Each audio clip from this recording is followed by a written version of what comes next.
ఈరోజు article 12 and article 13 of Indian constitution తెలుసుకున్నాము. ఇవి పార్ట్ 3లో ఉంటాయి. ఫండమెంటల్ రైట్స్ కిందికి వస్తాయి. So what is article 12? Article 12 it defines state. అంటే స్టేట్ అనే డెఫినేషన్ ఏంటి అనేది మనకి ఆర్టికల్ 12లో ఉంటుంది.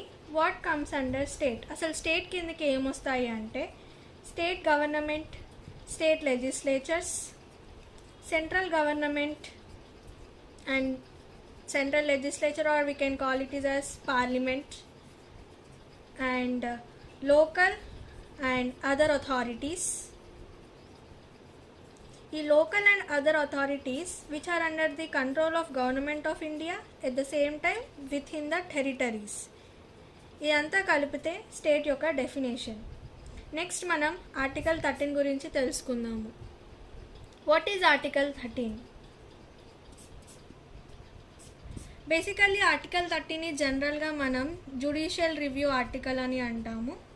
ఏంటి అంటే ఈ ఆర్టికల్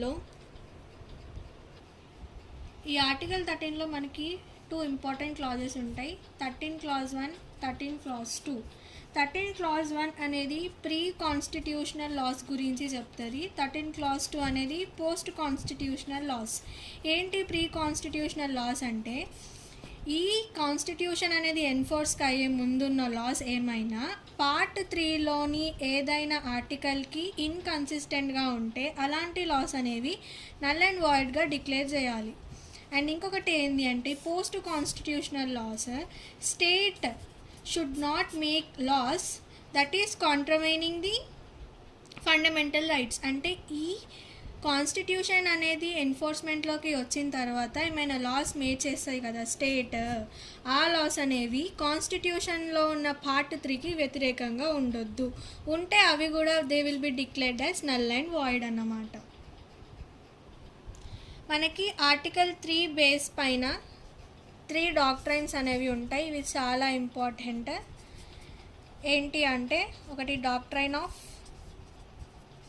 సెవెరబిలిటీ,